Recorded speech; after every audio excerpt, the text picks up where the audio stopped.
अपमान, बेइज्जती क्या कभी हुई है आपकी?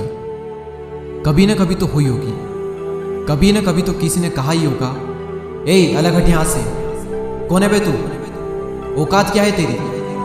हिम्मत कैसे हुई तेरी इस तरह से बात करने की? शक्ल देखी है कभी अपनी? बड़ा आया यहाँ पर बोलने। और जब इस तरह से बेइज्जती होती है तो उस वक्त आपका रिएक्शन क्या होता है? जब भी कोई आपको आपकी औकात याद दिलाता है, उस वक्त आपके अंदर ही अंदर क्या चल रहा होता है? उस वक्त आप कैसे रिएक्ट करते हो?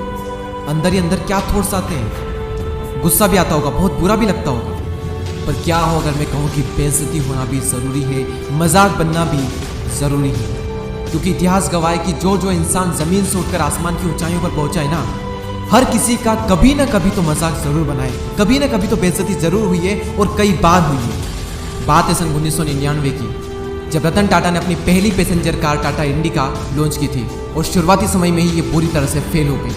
टाटा ग्रुप के सभी मेंबर की ये सलाह थी कि इसे फोर्ड कंपनी को बेच दिया जाए और इसके लिए टाटा ग्रुप की फोर्ड कंपनी से बात हुई और फोर्ड के जो ऑफिसर्स थे वो भी भारत आकर टाटा के कार डिपार्टमेंट में दिलचस्पी दिखा रहे थे। और उसके बाद रतन टाटा को अमेरिका बुलाया गया और फोर्ड के ऑफिसर के साथ में रतन टाटा की एक बैठक हुई और उन्हें वहां पर कहा गया कि जब आपको इसके बारे में पता ही नहीं है तो आपने पैसेंजर व्हीकल में कदम ही क्यों रखा। और यही नहीं बल्कि उनसे ये भी कहा गया कि हम टाटा मोटर के कार बिजनेस को खरीद कर आप पर एक एहसान कर रहे हैं, आप इसे हमारा एक एहसान समझना। और रतन टाटा अपने इस अपमान को घोंट कर पी गए। इस घटना ने रतन टाटा को बहुत उदास किया। रतन टाटा ने बदले की भावना में समय गंवाने से ज्यादा जरूरी समझा अपनी कमियों को सुधारना।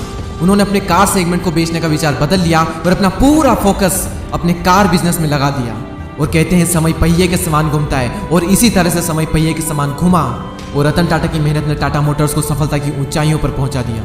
एक तरफ टाटा ग्रुप की टाटा मोटर्स कामयाब हो रही थी तो वहीं 2008 में फोर्ड कंपनी दिवालियापन की स्थिति में आ गई थी। और ऐसे में रतन टाटा के पास में बहुत ही अच्छा मौका था फोर्ड को नीचा दिखाने का, लेकिन उन्होंने ऐसा कुछ भी नहीं किया, बल्कि इसके विपरीत उन्होंने फोर्ड की ही मदद की। और साल 2008 में ही टाटा मोटर्स ने फोर्ड से जैगवार और लैंड रोवर ब्रांड को $2.3 बिलियन में खरीद लिया। टाटा मोटर्स की फोर्ड के साथ ये डील उनके लिए जीवनदायिनी साबित हुई। और उस वक्त फोर्ड के जो करंट चेयरमैन थे उन्होंने रतन टाटा को धन्यवाद देते हुए कहा कि आप JLR को खरीद कर हम पर एक बहुत बड़ा एहसान कर रहे हैं। और यही होती है एक महान इंसान की पहचान। अच्छा तो हर कोई बन सकता है, महान बहुत कम बन पाते हैं। और ये तो कुछ भी नहीं, इससे भी बुरा अपमान हुआ था डॉक्टर भीमराव अंबेडकर का। नीची जात के थे तो लोग इनकी परछाई भी अपने ऊपर नहीं पड़ने देते थे।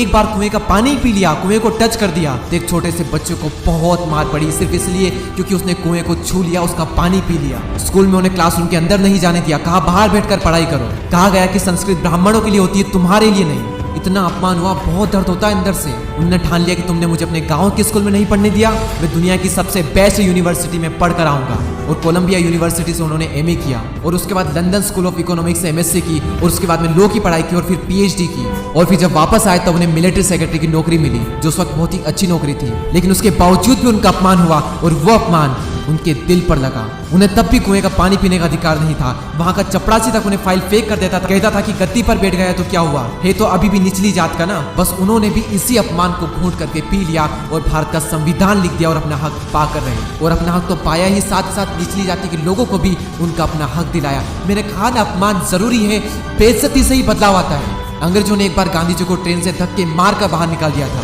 बहुत बेइज्जती हुई थी। उनसे कहा गया था कि तुम काले इंडियंस डिजर्व नहीं करते हमारी ट्रेन में बैठना।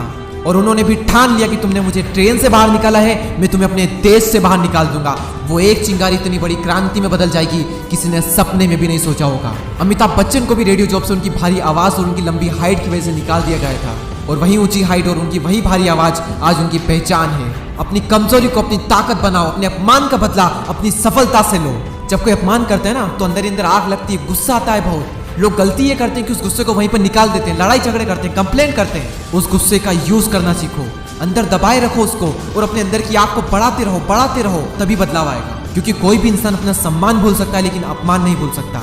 कोई कुछ भी बोले तो उस वक्त रिएक्ट मत करो, अपना गुस्सा अपनी आग बाहर मत निकालो, अपने अंदर रखो।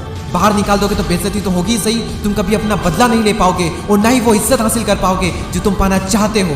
अपने अंदर बार बार ये बात बोलते रहो कि कहा था ना तुमने कि शक्ल देखी है अपनी, एक दिन ऐसा लाऊंगा कि तुम शक्ल देखने को तरसोगे। कहा था ना तुमने कि चल हट यहाँ से, कोने पे तू, एक दिन ऐसा भी लाऊंगा कि कोई बैठा नहीं रहेगा जब मैं खड़ा रहूंगा। कहा था ना तुमने कि औकात क्या है तेरी, मेरी औकात में नहीं मेरा वक्त बताएगा। क्योंकि जब समय का पहिया घूमता है ना तो उसमें अच्छे अच्छे घूम जाते हैं। और बार बार अपने अंदर ये बात दोहराते रहें कि ठुकराया है जिन्होंने मुझे मेरा समय देखकर, वादा है मेरा एक दिन ऐसा भी समय लाऊंगा कि मिलना पड़ेगा उन लोगों को मुझसे, मेरा समय लेकर। और मैंने इस वीडियो में जो आपको एग्जाम्पल बताए हैं, रतन टाटा, डॉक्टर भीमराव अंबेडकर, महात्मा गांधी, अमिताभ बच्चन और ना जाने से कितने लोग हैं जो हमें बताते हैं कि जिंदगी वो नहीं है जो हमें मिलती है, बल्कि जिंदगी तो वो है जो हम बनाते हैं। और किस तरह बेइज्जती का जवाब दिया जाता है बिना कुछ बोले।